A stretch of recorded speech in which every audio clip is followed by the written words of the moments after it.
구원을 위한 화해라는 제목으로 같이 말씀 나누겠습니다.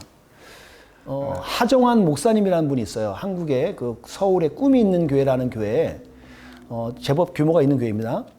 이 목사님이 영화 설교로 아주 크게 급부상하셔갖고 교회가 성장했는데 코스타도 많이 여러 나라를 다니셨던 분이에요. 그래서 책도 많이 쓰고 영화에 여러분 그 설교 듣잖아요. 결코 조를 수가 없어요. 영화로 스토리텔링으로 막 붙고 가는데 막 몰입이 돼요, 그냥. 그러고 나서 말씀으로 딱 매듭 짓고 그러죠. 그래서 교회가 많이 급성장했어요.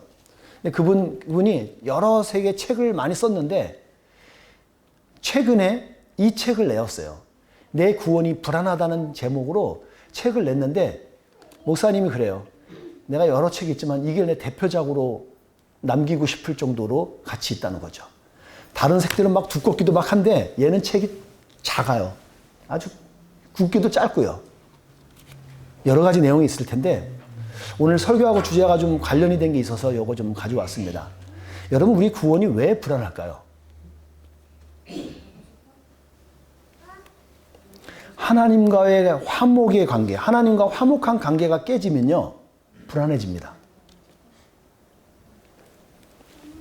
그러면 구원이 흔들리고 그리고 그 구원이 위협받아요.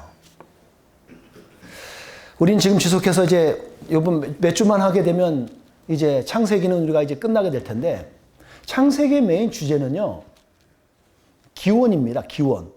바둑의 기원이 말고 origin, 비기닝을 의미하는, 시작을 의미하는 그런 기원이에요. 근데 이 기원이 왜 기원이 필요했냐면 출애굽기를 위해서 얘가 나올 수밖에 없었어요. 출애굽기는 이스라엘 백성이 애굽에서 탈출한 이야기를 쓴 거거든요.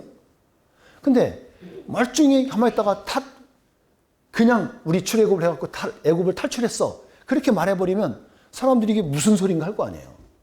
그러니까 저자는 창세기부터 그 기원을 적어 올리는 거예요. 그런데 단순히 기원만 올린 게 아니라 그 안에 아주 중요한 구원이라는 메시지가 그 창세기에 숨어 있어요. 대표적으로 뭐예요? 사람을 살리는 일. 가인이 죽을 뻔하다가 살아나죠? 자기 동생을 죽였다가 살아나는 이야기들. 그리고 그 대홍수로 인해 갖고 수십억에 있는 사람들이 다 죽었지만 오직 8명만 살려내는 이야기들. 이게 구원의 이야기예요. 거기에 아브라함이 이삭이 죽을 뻔한 이야기 속에서 아비멜렉으로부터 구원했던 이야기들. 이삭이 죽을 뻔하고 산 제사로 죽어질 뻔한 거 그거 살려내는 이야기를. 예, 거기는 구원하는 이야기들이 무수하게 막 나오게 돼요. 야곱이 형의 위협으로부터 살아났던 이야기도 마찬가지고 요셉이 형들에 의해서 팔려나가서 죽을 뻔한 위기에서 생명을 살려내는 것. 그리고 야곱 족속, 온 족속이 다 죽어서 가뭄으로 죽음을 당할 판이었었는데 그들도 하나님께서 결국은 이렇게 해서 애굽으로 불러들여서 살려내었던 이야기들. 이게 다 구원의 이야기예요. 여러분, 구원은요, 죽을 뻔함, 그 물에 떠내려가서 죽을 수밖에 없는 사람인데 그를 건져내는 게 구원인 거예요. 생명이 사는 거죠. 근데 요 생명만 끝나는 게 아니라 더 넓은 범위에서 우리의 영적인 것, 우리의 심리적인 것, 우리의 심적인 것들도 다 포함한 게 구원이에요. 여러분, 자살하는 사람 살려놓고서 새는 놔도요, 다시 죽을 생각밖에 없는 사람은 구원을 받을 수가 없어요. 이 사람은 계속 잡혀 있거든요. 그거로부터 구원해낼 수 있어야 된단 말이에요. 진짜 구원이 그거라고요. 현대를 살아가는 여러분과 저는, 우리에게는 모두가 구원을 받아야 될 영역들이 있어요. 여러분, 제가 하나 알아맞혀 볼까요? 여러분들 한두 개씩 지금 골머리 쓰고 지금 고심하고 되게 힘든 거 하나씩 다 있을 거예요. 동의하시면 고개로 반응해 보세요. 나는 아무 문제가 없습니다. 그러면 도리도리 하시고. 여러분, 하물며 우리 아이들도요, 다 고민이 있어요. 자유하고 싶고 벗어나고 싶어요. 그러면 그거로부터 우리가 가지고 있는 각자의 문제로 어려움을 통해서 거기서 우리가 구원받을 수 있는, 어떻게 하면 구원을 받을 수 있을까? 저는 중요한 이슈 하나를 오늘 설교 제목 가운데서 주제로 화해라는 단어를 사용하고 싶습니다. 오늘 그 구원을 위한 화해에 대해서 설교를 하려고 그래요. 자, 우리가 오늘 본문으로 다시 돌아와서 요셉이라는 사람으로 볼게요. 여러분, 요셉 성경에서 엄청나게 읽었죠. 자, 요셉은 그 인생 가운데 씻을 수 없는 증오심이 하나 있어요. 도저히 용서할 수 없을 거예요. 아마 몇 번을, 몇십 번을, 몇백 번을 되뇌어도 그는 이 증오심에서 벗어날 수 없었을 거예요. 그 원망과 분노함들이요. 왠지 아세요? 우리가 객관적으로 봐도 요셉의 그 증오심은, 그 원망은, 그 분노는 정당합니다. 비록 그가 하나님의 은혜로 다시 그 13년간의 어려움을 겪고 나서 애굽의 총리가 되어졌을전정 그는 그래서 몸에 구원은 얻었을지 뭔지 모르겠지만 그 안에 심정에 남아있는 아직 그 감정들은 도저히 용서가 안 되는 게 하나 있을 거예요. 누구에게 있을까요? 형들에게요. 어떻게 우리가 밥을 같이 먹고 같이 살았던 17년간 나하고 살았던 그 형들이 어떻게 나를 팔아? 여러분 용서할 수 있으세요? 우리가 7, 8년, 7개월만 같이 있다가 막 하더라도 어떻게 나한테 그럴 수 있어? 막 분이 차는데 17년 동안 자기 형제예요.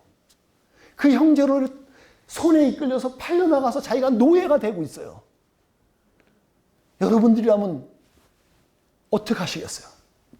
이를 갈지 않겠어요? 내가 힘이 주어지면 저 인간들 내가 반드시 갈아 마셔야지. 그렇지 않겠어요? 도저히 용서할 수 없는 사람이었을 거예요. 아마 제가 성경을 연구하고 두루두루 봤더니 지금 오늘 이 형들을 다시 만나는 때가 요셉의 나이가 대략 40세 정도 돼요.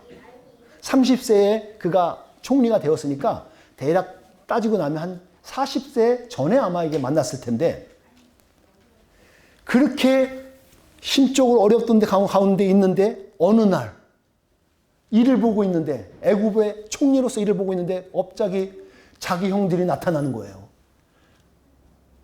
잘 들어보세요. 애굽말을 썼을 거예요. 그런데 어느 날 뭐 이렇게 일을 보고 있는데 저쪽에서 웅성웅성해서 말을 하고 들는데 자기 히브리 나라 말이 들릴 거 아니에요. 저 멀리서 봤어요. 못 알아볼까요? 형들은 못 알아볼 수 있어요. 왜냐? 형들은 17살이었다가 13년이 지나고 나니까 어떻게 변할지 모르죠. 근데 동생인 요셉은 형들은 알아봐요. 성장이 자기보다 좀 빨랐으니까. 나타났어요. 그랬을 때 추측해 보건대 요셉은 저것들이 나타났어. 여러분이는 어떻게 하실래요? 한번 생각해. 여러분은 어떻게 하실 거예요? 당장 죽여라. 근데 요셉은 그 감정에 있다가 감옥에 가둬버려요. 먼저. 감옥에 가두는 이유가 있어요. 오늘 본문으로 다시 돌아오면 3일째라는 단어라도 여러분 보시죠. 3일째. 이게 뭔 말이냐면 그렇게 보이고 원수 같은 인간들이 나타나갖고 저것들을 가만둘 수 없지. 혼내줘야지. 일단 스파이, 그러니까 자기 애굽에 와갖고 뭔가를 정탐하기 위해서 스파이로 딱 뉘명을 씌워서 시켜서 감옥에 가둬. 스파이야 이 사람들. 가둬버린 거예요.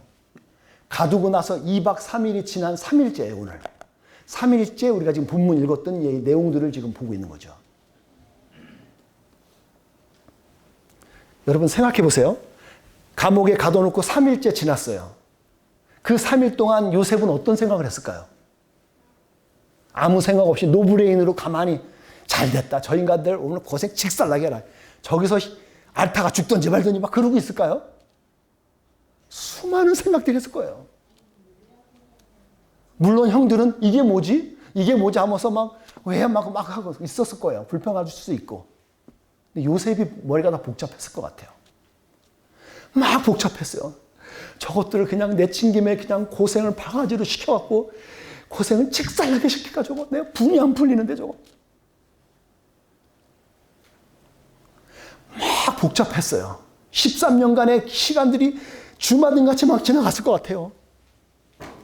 내가 그때 그 인간이 아니었으면 내가 이렇게 고생 안 했었는데 막 그 스트럭 하다가 어느 순간 갑자기 궁금해지기 시작한 게 있어요.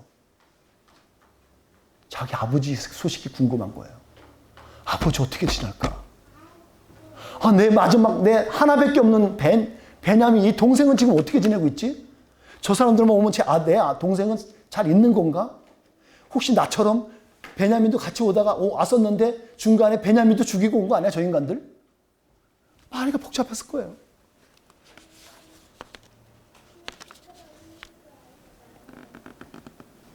어떻게 살고 있지 궁금했어요. 설교를 빨리 끝내라고 울리는 소리죠, 이거?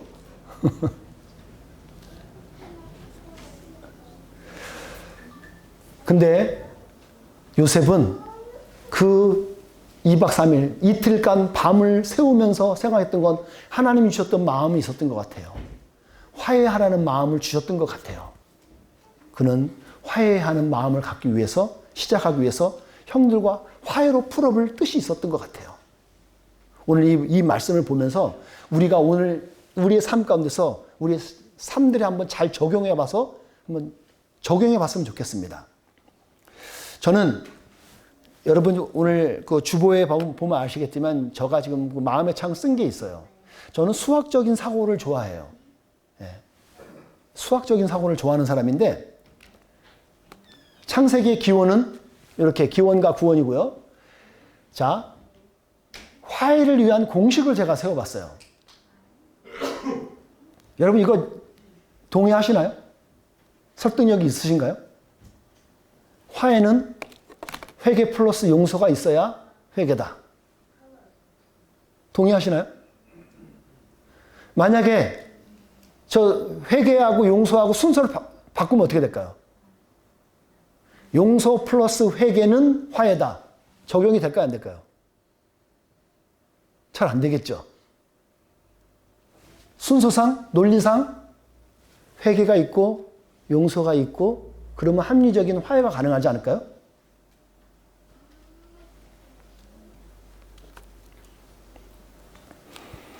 화해를 위해서는요, 회개가 먼저 필요합니다. 첫 번째가 화해를 위해서 우리가 먼저 해야 될 게 회개하는 거예요. 오늘 본문에서도 21절과 22절에서 우리에게 약간 언급을 해줍니다.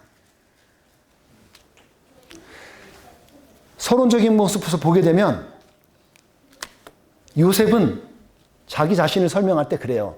3일 고민하고 나서 자기 형들 앞에서 그래요. 나는 하나님을 경외하는 사람이다 라고 말을 해요. 하나님을 무서워하는 사람이라는 거예요. 당시에 모르게 몰라도 애굽하고 가나안의 같은 하나님이 아니죠. 여기는 애굽의 신이어서 다른 신이라고요. 그렇지만 하늘을 무서워한다는 거예요. 자기는 하늘을 무서워하는 사람인데 내가 내 개인의 감정과 내 뜻으로 하지 않겠다는 거예요. 하나님을 진짜 두려워하는 사람들은 자기 감정으로 막 움직이는 거 아니라는 얘기예요. 그래서 방법을 제시하는 거예요. 그러면서 형들에게 말하는 거죠.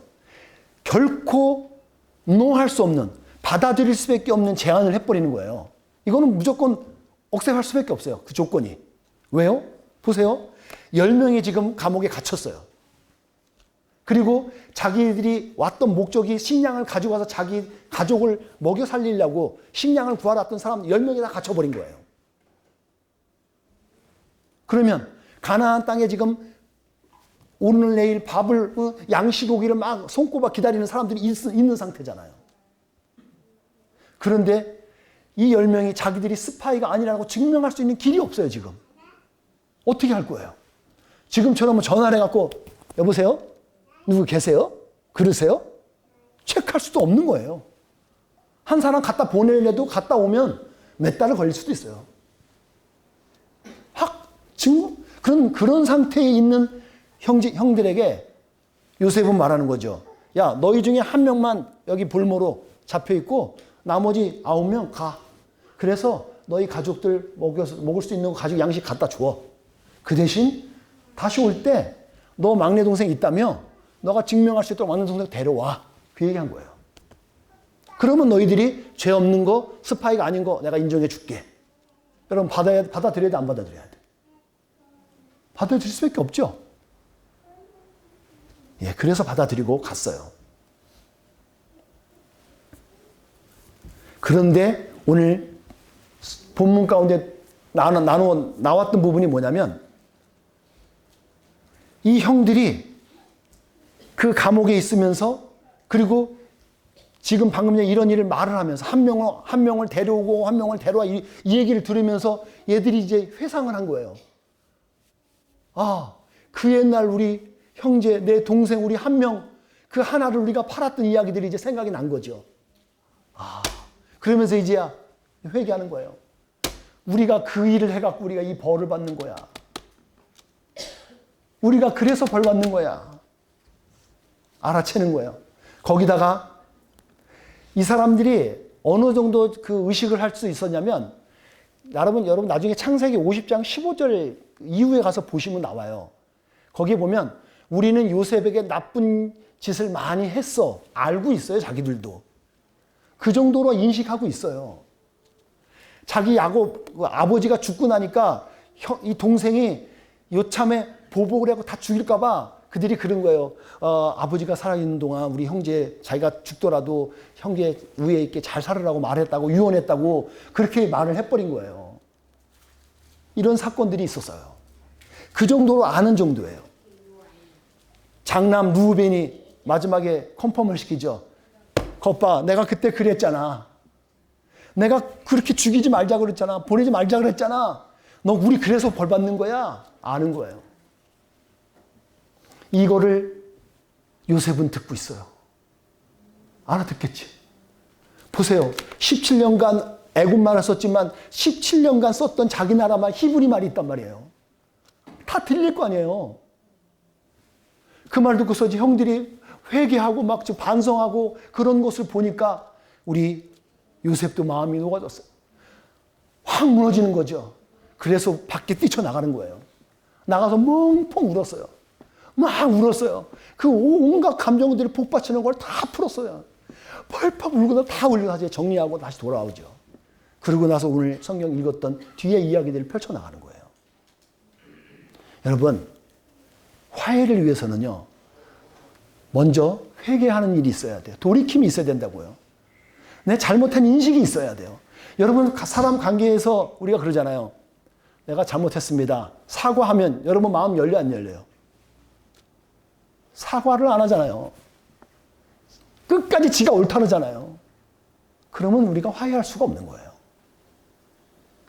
그걸 받았던 요셉은 용서를 하게 됩니다. 그래서 용서의 바람이 불기 시작해요.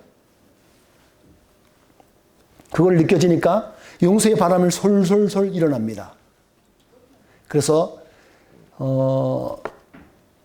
여러분의 퀴즈 하나 드려볼게요. 나중에 성경 퀴즈 낼 때 우리 김준 강사 이런 퀴즈 내도 돼요. 이거는 아마 핵심적인 요소인데, 요셉이 가장 미워했던 형이 누굴까요? 10명의 형 중에서 가장 미워했던 형이 누굴까요? 어떻게 그렇게 생각하셨어요? 예. 제가 한번 묵상해 봤더니 왜 그 많은 저기 중에 시므온을 뽑았을까 싶었어요. 여러분이 생각해 본데 분명히 루벤은 반대했던 사람이니까 첫째 맏형이에요. 둘째가 시므온이었습니다. 근데 이 시므온이 모든 것의 주동자였어요. 어떻게 아냐고요? 유다만 해도 그거 죽이지 말고 그냥 차라리 팔아버려 그랬어.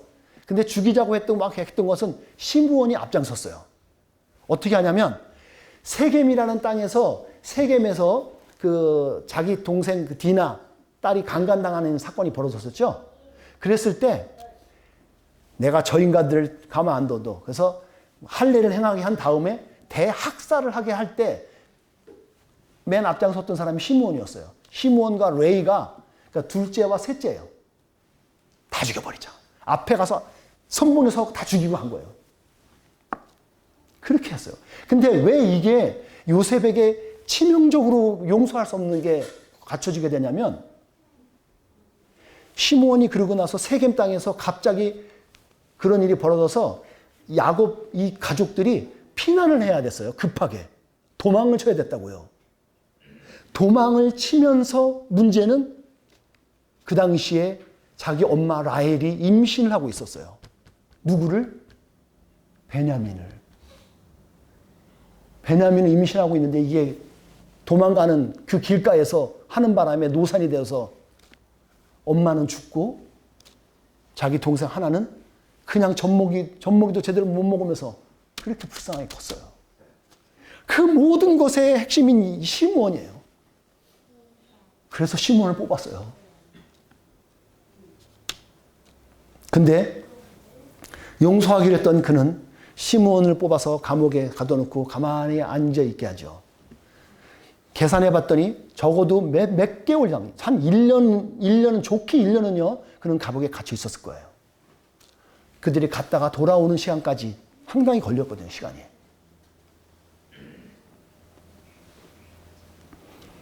아마도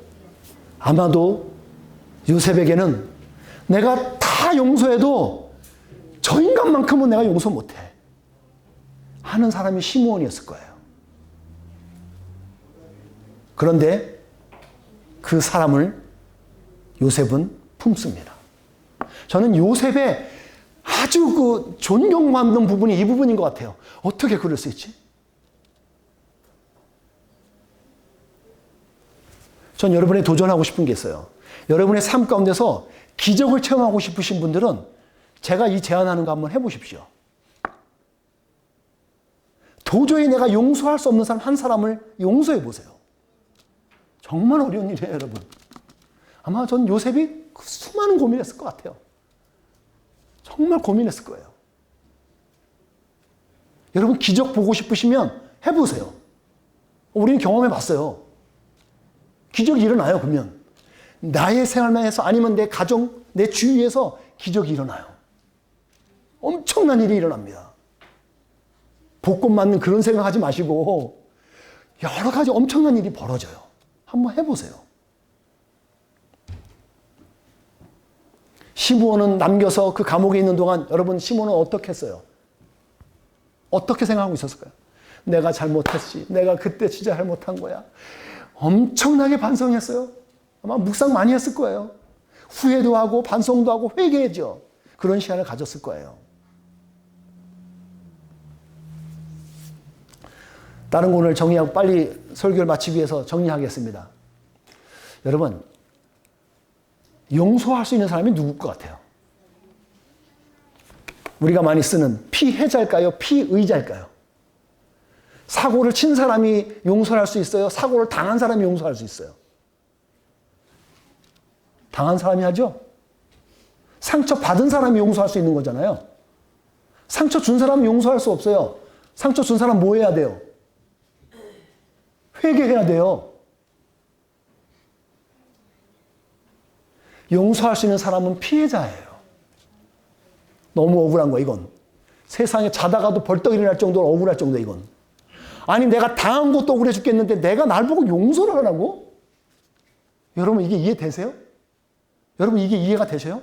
용납이 되시나요? 저는 안 돼요. 제 이성적으로는 저는 안 돼요. 하지만 이것을 대반전으로 역설하는 분이 오늘 성경의 주인공이신 예수님이셔요. 예수님이 이 반전을 해요. 역설을 말해버린다고요. 우리의 이성으로는 죽어도 안 돼요. 저는 이게 25살 때까지 안 됐어요. 근데 26살 되는 겨울에 됐어요. 그리고 저 인생은 바뀌었어요. 제 정신으로는 안 돼요. 제 정신으로는 이해할 수 없어요, 이건요. 대반전이, 대역설이 뭐예요? 그 원수를 사랑하래요.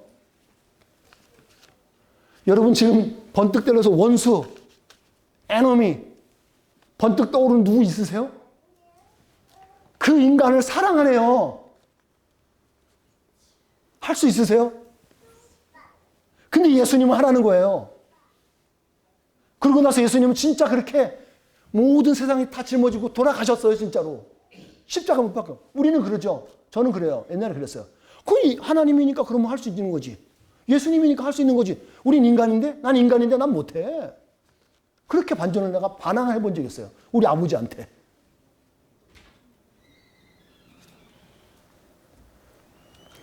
가만히 두는 것도 지금 속이 부글부글해서 막 손이 드드드 떨리고 있는데 그걸 사랑하라고요? 말도 안 되는 소리예요. 그런데 우리 보고 계속 용서하라 그래요. 특별히 이 말씀이 저는 많이 좀 기억이 나는 게 있어요. 누가복음 말씀인데 함께 읽어보겠습니다. 시작. 너희는 조심하여라. 만약 내 형제가 죄를 짓거든 책망하여라. 그러나 회개하거든 용서하라는 거예요.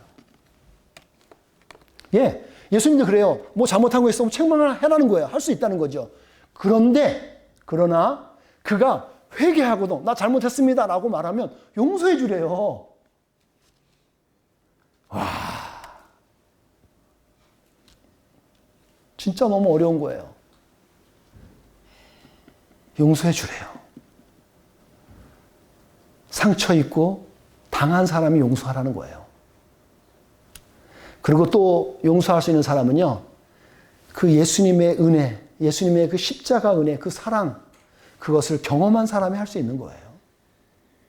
그리고 위에 나오죠? 세 번째가, 여러분, 용서는요, 소인배는 못합니다. 맞죠? 속이 좁아 터진 사람은 못해요. 누가 하는 줄 아세요? 정말 용기가 필요합니다. 정말 막 부르르 떨면서라도 할 수 있는 그 용기가 있어야지 않으면 못해요. 정말 어렵습니다. 저는 제가 옛날 누군가를 용서할 때 전 울면서 했어요, 진짜. 억울하더라고, 솔직히. 근데 주님이 하라 그러니까 내가 순종함을 해봤는데 억울했어요. 근데 용서하니까 세상이 달라지던데요. 그리고 내가 하나 자유해지던데요. 와, 저는 그거는 경험한 사람은 알 것 같아요. 그냥 자유해졌어요. 내가 저거 갖고 왜 자꾸 있었지? 여러분, 우리는 하나님과 그리고 또 우리의 이웃과 우리의 교우들과 우리의 배우자들, 우리는 모든 사람들 관계 속에서 화목이 필요해요. 화목해야 돼요.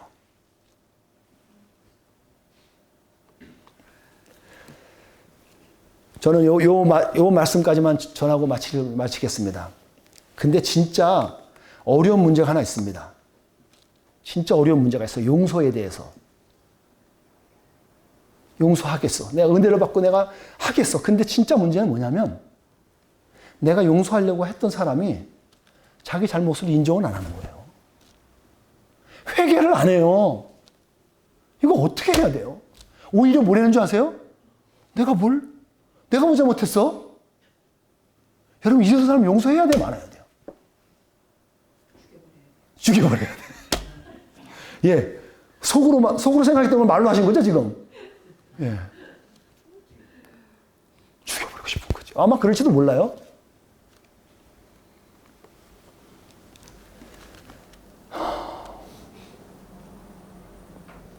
그 문제 때문에, 그것 때문에 내가 너무 고통스럽고 괴로운데 상대편은 아무렇지도 않은데 살아가는 거예요.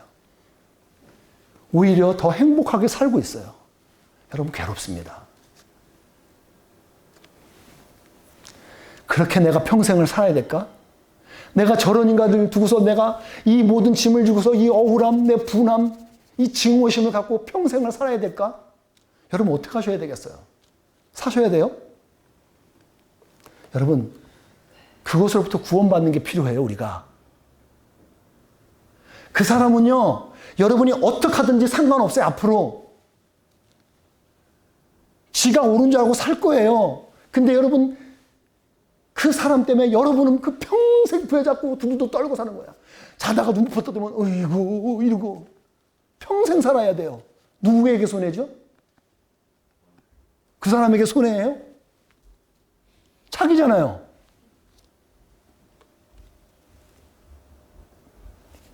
성경을 우리가 몇 곳에 봤습니다. 예, 로마서 12장 19절에 보면 이런 말이 나와요. 노란 것만 볼게요. 인용하는 건데 구약 성경 말씀을 인용하는데 원수 갚는 것이 나에게 있으니 내가 갚을 것이다. 여기서 내가 누구예요? 하나님이에요. 원수 갚는 건 내한테 있어. 또 하나 있어요. 히브리서 말씀에도 보면 히브리 기자도 갖다 인용하는데 잘못을 행하는 자들을 벌하고 그 죄대로 갚아주겠다고 하면 말씀이 나와요. 영어 성경에 잘 나와요. I will take revenge예요. I will pay them back. 하나님이 하시겠다는 거예요. 이 말씀이 어디 나오는 거냐면 신명기에 나오는 말씀을 다 인용한 거예요. 로마서라든 사도 바울도 그렇고 히브리 기자도 여기서 나온 말을 갖다가 레퍼런스한 거예요. 뭐요? 내가 악한 사람에게 벌을 내리고 죄인에게 죄를 물을 것이다. 누가요? 하나님이요. 이게 모세가 쓴 신명기 모세오경인데 이거를 신명기라는 말은 여러분 새로운 계명이 아니라 그 다시 쓰는 거예요. 다시 어게인 하는 의미예요. 어게인 의미의 새 계명을 주는데 그때 한 거예요. 그러니까 이것 전에 말씀이 또 있었어요. 그 말씀이 이 말씀이었던 거예요. 제가 이번에 말씀을 연구하다가 발견했어요. 창세기 50장 19절에 요셉이 말한 말씀에서 인용한 거예요. 또 뭐라고요? 하나님만이 하실 수 있는 일을 내가 어떻게 하겠습니까? 사람을 죽이고 원수 갚고 증오하고 이 원수 갚는 거를 하나님이 하시는 건데 내가 어떻게 할 수 있습니까? 그리고 요셉은 자기가 안 해요.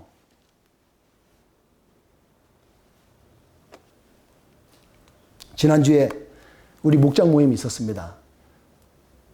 그래서 우리 주제가 화해에 대한 주제를 가지고 우리가 주제를 하나씩 나누는데 제가 그 짧은 간증을 나눴던 분에게 제가 승낙을 얻고 같이 나누겠습니다. 그 내용이 하나가 참 너무 제가 기억에 남아요.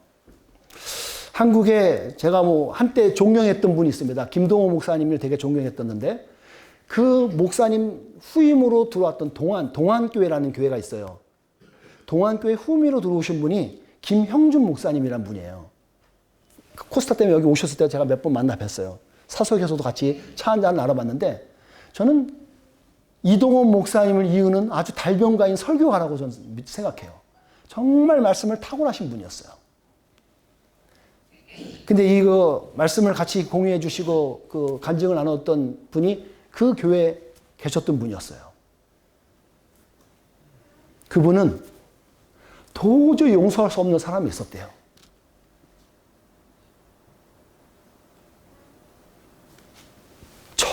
죽어도 용서 못할 사람 같았대요.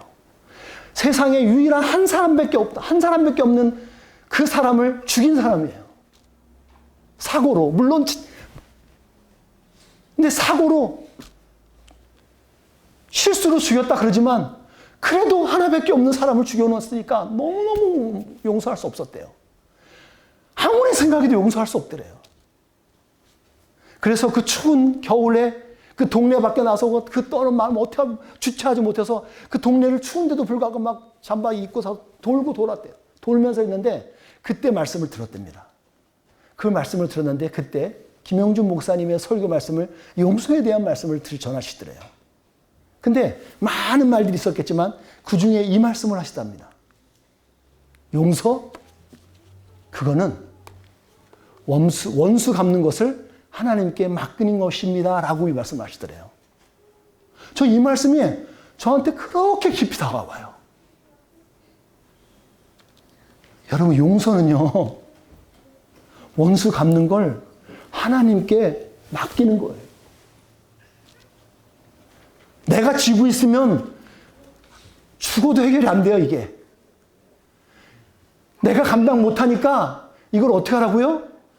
주님 해주세요. 주님 해주세요. 하나님께 맡기는 거예요. 그걸 들은 다음에 이분은 좀 자유로워지더래요. 움켜졌던 걸 아니까. 저는 저에게 주신 이 최근에 들었던 용서에 대한 명쾌한 해답이었어요. 여러분, 누군가를 미워해 본 적 있으세요? 누군가를 저주하면서 사셔본 적 있나요? 그 저주는 다른 데 가지 않습니다. 그 미워하게 감정 주는 거 다른 데 가지 않아요. 자기에게 다시 와요. 여러분, 어떻게 하실래요?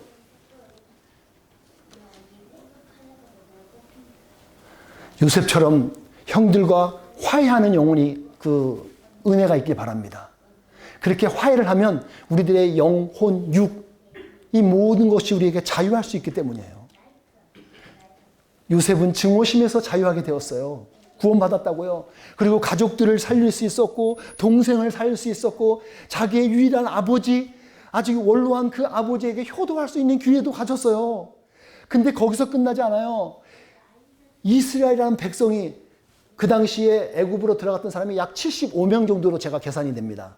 75명이 나중에 들어가서 250년, 300년 후에는요, 200만이라는 사람으로 기하급수적으로 늘어나요.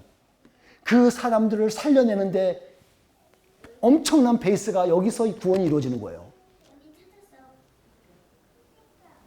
그 한 하나 용서하는 사건을 통해서 엄청난 구원들이 역사들이 일어난다고요. 말씀을 마무리하겠습니다. 여러분들 이 한 주간 우리들의 삶의 현장에서 화해장이 열려지기를 주님의 이름으로 축복합니다. 구원의 역사가 펼쳐지기를 주님의 이름으로 축복합니다. 그래서 생명을 살리는 사건이요.